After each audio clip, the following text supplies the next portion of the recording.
มายามถามข่าวสาวพงษาลีน้องต้อนรับด้วยความยินดีสาวพงษาลีใจดีกับอายผู้สาวยอดอูอยากมาเป็นคู่เคียงกายสาวเมืองบนเหนือบุญใต้ถ้าบ่มีภัยอายขอจับจองได้มายามน้องท่องเที่ยวขึ้นสมภูฟ้าน้องส่วนอายเป็นตายภูพาไปเก็บใบสาวห่วมเฮียงเพียงน้องผู้สาวเมืองใหม่ไอ้นี่สนใจมาไม้ปองสาวเมืองขวาอยากมาคู่ของหัวใจสีห้องนวลน้องคนดีสาวคงสาลีไอ้นี่อยากมาเคียงคู่อยากมาลงอาบน้ำอูเคียงคู่กับน้องคนดีว่าจังใดไออยากเป็นเคยแขวงพงสาลีพ่อแม่น้องเพิ่นคงบอกดีอายนี้ขอความเห็นใจอายได้มายามถามข้าวกินข้าวห่วมพาน้องส่วนอายดื่มน้ำสาเบาจาภาษาหัวใจสาวเมืองสัมพันธ์สัญญาจะมามั่นหมายฝากเพลงบรรเลงส่งไปถึงขวัญใจสาวพงษาลี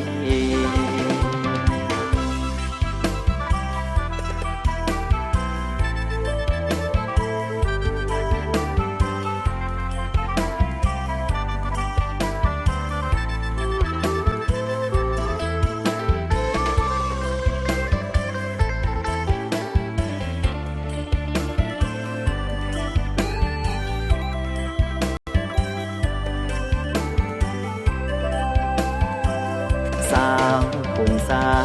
ลีไอ้นี้อยากมาเคียงคู่อยากมาลงอาบน้ำอูเคียงคู่กับน้องคนดีว่าจังใดไออยากเป็นเคยแขวงพงสาลีพ่อแม่น้องเพิ่นคงบอกดีอายนี้ขอความเห็นใจอายได้มายามถามข้าวกินข้าวห่วมพาน้องส่วนอายดื่มน้ำสาเบาจาภาษาหัวใจสาวเมืองสัมพันธ์สัญญาจะมามั่นหมายฝากเพลงบรรเลงส่งไปถึงขวัญใจสาวพงษาลีฟังที่หักแพงที่พร้อมติดตามหับฟังรายการของพวกเขากันอยู่ในตอนนี้30 นาทีต่อจากนี้ไปขอต้อนรับประธานเข้าสู่รายการเสียงเพลงและข่าวบริการท่านผู้ฟังมาพบกันในมื้อนี้ทางรายการได้นำเอาสาระนาฮู้บวกกับเสียงเพลงเสียงขับเสียงลำมาโอ้มาล้มให้มิตรฮักแฟนรายการได้รับฟังกันเช่นเคยมื้อนี้เวียงสวรรค์รับหน้าที่ดำเนินรายการพบกันในมื้อนี้ก็แม่นมือขึ้น2ค่ำเดือน7ลาวพศ2569กงกับมื้อวันจันทร์วันที่18พฤษภาคมคศ2026และสวงระยะนี้น้องๆหมู่เพื่อนนักเขียนพร้อมกะเกียมสอบเสียงจบสั้นในไวๆนี้ซึ่งบางชั้นเรียนก็สอบเสียงสำเร็จแล้วบางชั้นเรียนก็กำลังเสียงกันอยู่ฉะนั้นให้ทุกคนตั้งใจค้นคว้าหำเหียนบ่ต้องเหมาลินหรือถือเบาเพราะการเหียนแม่นเหียนเอาความรู้การสอบเสียงแม่นต้องสู้เอาคะแนนให้ได้การสอบเสียงนี้บ่แม่นแต่พวกเขาต้องเล็งใส่เราบทเขียนอย่างเดียวแต่ยังต้องมีเทคนิคหลายอย่างรวมกันเพื่อให้การกะเกียมนั้นมีคุณภาพที่ดีเฮาต้องได้ใช้เวลาให้เหมาะสมเพื่อให้สมองของพวกเขาปลอดโปร่งหอดมือสอบเสียงแล้วก็สามารถคิดและจื้อจำบทเรียนได้ดีเ เป็นต้นก็แม่นการอ่านคืนการจดคืนหลายๆเทื่อมันฝึกถามฝึกอ่านทบทวนเนื้อในบทเรียนแต่ละหัวข้อและแต่ละวิชาต้องได้ทบทวนคืนเพื่อให้จื้อจำได้ดีอ่านคืนเป็นสิ่งสำคัญหลายเฮาอ่านหลายเทื่อก็เฮ็ดให้เฮาจื้อไปเองหรือว่าจากค้นคว้าจากบทสอบสิ่งเก่าแต่ละปีผ่านมาเพื่อมาค้นคว้าหรือทดลองสิ่งคืนเพื่อลดเวลาการอ่านและการย่อบทเรียนเข้าและประหยัดเวลานำอีกพร้อมกันนั้นการพักผ่อนให้เพียงพอก็เป็นสิ่งสำคัญอย่างหนึ่งบ่ว่าจะเป็นการนอนพักสายตาการฟังเพลงหรือว่าจะพักผ่อนด้วยการกินอาหารที่เฮามักกินอาหารที่เป็นประโยชน์ต่อร่างกายหวังว่าเพื่อนๆหรือว่าน้องๆหนุ่มๆลูกหลานจะนำไปปฏิบัติกันฉะนั้นมื้อนี้ผู้ดำเนินการขอให้น้องๆหมู่เพื่อนหรือว่าลูกหลานเสียงได้คะแนนดีขอให้การสอบเสียงจบสั้นปีนี้ผ่านไปตามจุดประสงค์ขาดหมายที่วางไว้นั่นเองท่านผู้ฟังมาพบกันมื้อนี้ผู้ดำเนินรายการจะนำเสนอสาวลาวเฮ็ดหน้าใส่ใจเทคนิคแดก็ดีแต่ว่าก่อนจะไปรับฟังรายละเอียดนั้นตอนนี้ทางรายการจะมอบเสียงเพลงให้บรรดาทานได้รับฟังกันซะก่อน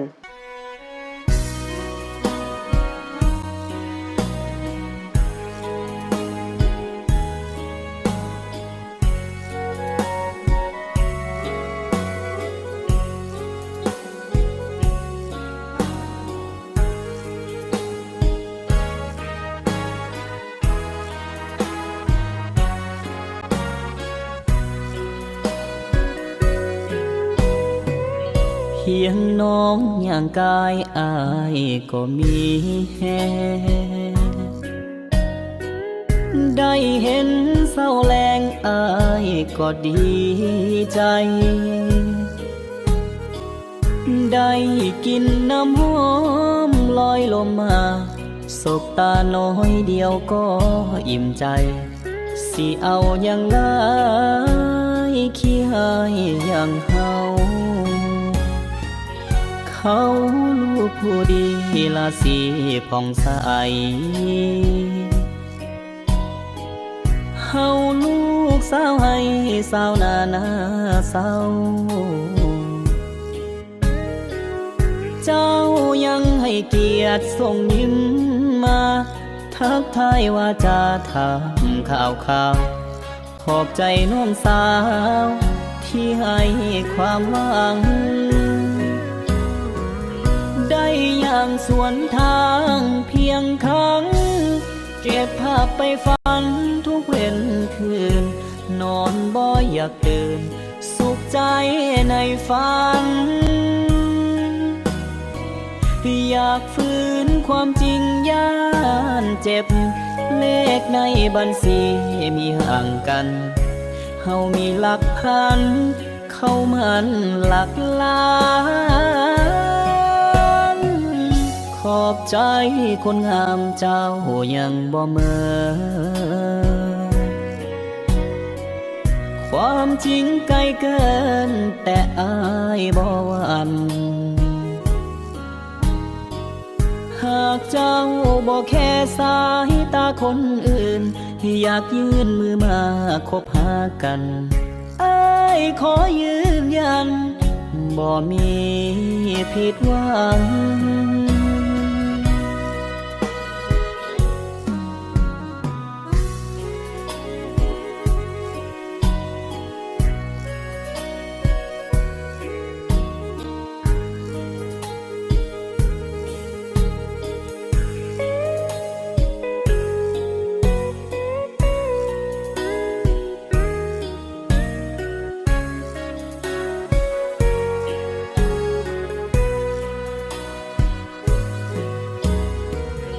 ได้อย่างสวนทางเพียงครั้งเก็บภาพไปฝันทุกเว้นคืนนอนบ่อยากตื่นสุขใจในฝันอยากฝืนความจริงย่านเจ็บเลขในบัญชีมีห่างกันเฮามีหลักพันเข้ามันหลักล้าน อบใจคนงามเจ้ายังบ่เมินความจริงไกลเกินแต่อายบ่หวั่นหากเจ้าบ่แค่สายตาคนอื่นอยากยื่นมือมาคบหากันอ้ายขอยืนยันบ่มีผิดหวังหากเจ้าบ่แค่สายตาคนอื่นอยากยื่นมือมาคบหากันขอการันตีบ่มีผิดหวัง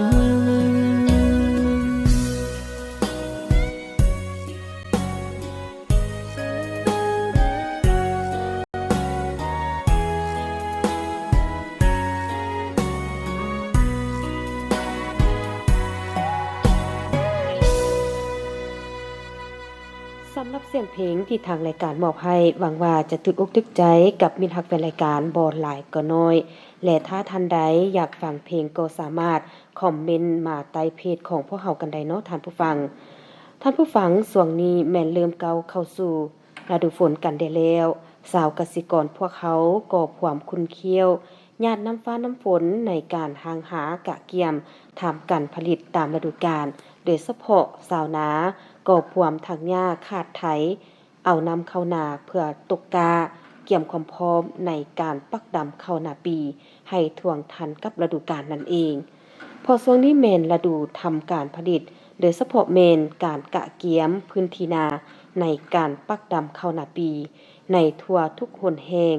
ซึ่งสปป.ลาวเป็นประเทศที่อุดมสมบูรณ์ไปด้วยทรัพยากรในดินมีปริมาณฝนและความร้อนที่เพียงพอ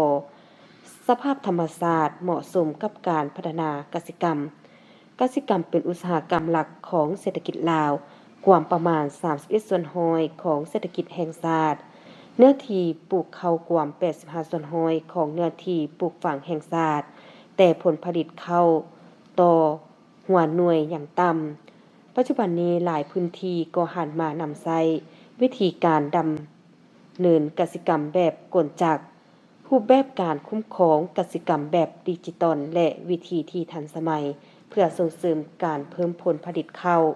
และนำใช้วิธีการคุ้มครองการผลิตเข้าในเนื้อที่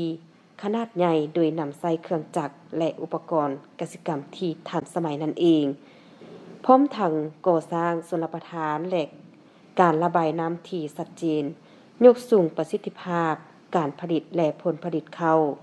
ใส่ต้นทุนการผลิตต่ำและผลผลิตที่มีคุณมูลค่าสูงฉะนั้นมื้อนี้ผู้ดำเนินรายการจะนำเสนอสาวลาวเฮ็ดนาใส่ใจเทคนิคแดก็ดีบ่พอเท่าใดปีสาวนาของลาวเฮาก็ฮู้เทคนิคการเฮ็ดนาในหลายรูปแบบแต่ก็ถือว่ายังบ่แม่นวิธีการวิชาการที่แท้จริงจึงพาให้ผลผลิตข้าวยังบ่เพิ่มขึ้นหรือบางเจ้าได้รับผลผลิตต่ำกว่าปีผ่านๆมาอีกซ้ำแถมยังมีปัญหาอื่นๆต่ำมาอีกส่วนหลายแล้วเห็นว่าสำหรับเทคนิคการปลูกข้าวที่ใช้กันในปัจจุบันแม่นมีทั้งการยอดหวานและดำการยอดก็มีทั้งยอดแห้งและยอดเปียกการหวานก็มีทั้งหวานแห้งและหวานเปียกการดำก็มีทั้งดำด้วยมือและดำด้วยเครื่องจักรแต่คำแนะนำจากนักวิชาการก็คือให้ชาวนาเลือกวิธีที่เหมาะสมกับสภาพแวดล้อมในเขตนั้นๆจะดีกว่า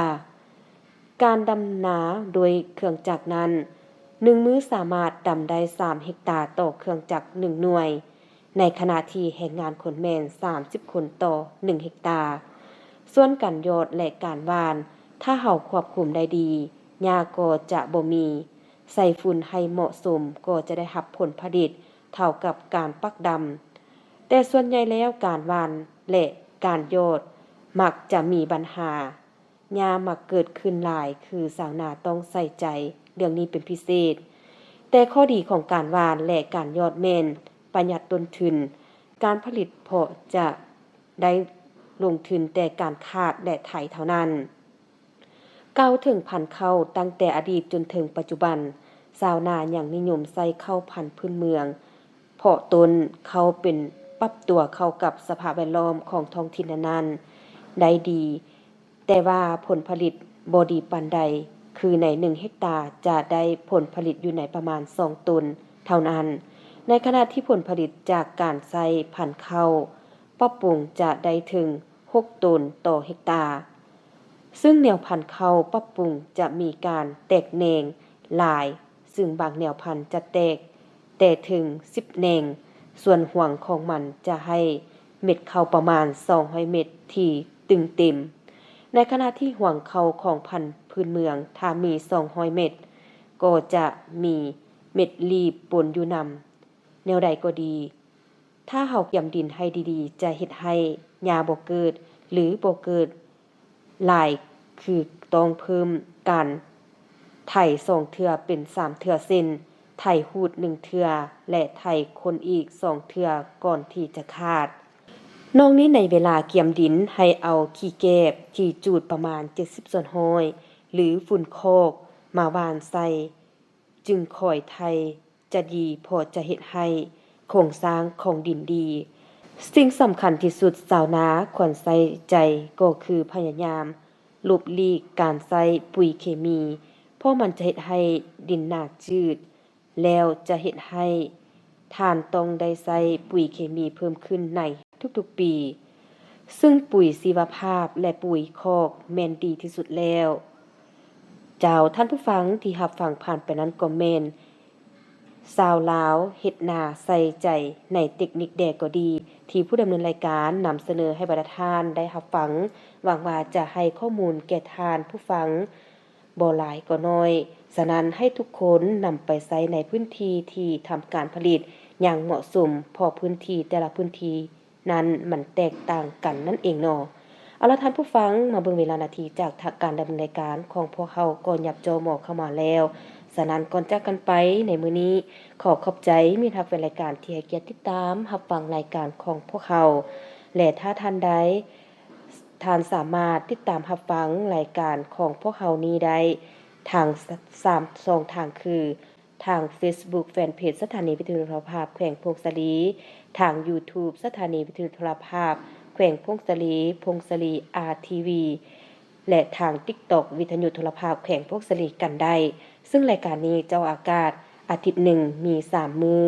ซึ่งจะออกอากาศในวันจันทร์วันพุธและวันศุกร์ฉะนั้นท้ายนี้ผู้ดำเนินรายการขอมอบเสียงเพลงกันตื่มอีกจาก1ผลงานเพื่อเป็นการปิดท้ายรายการ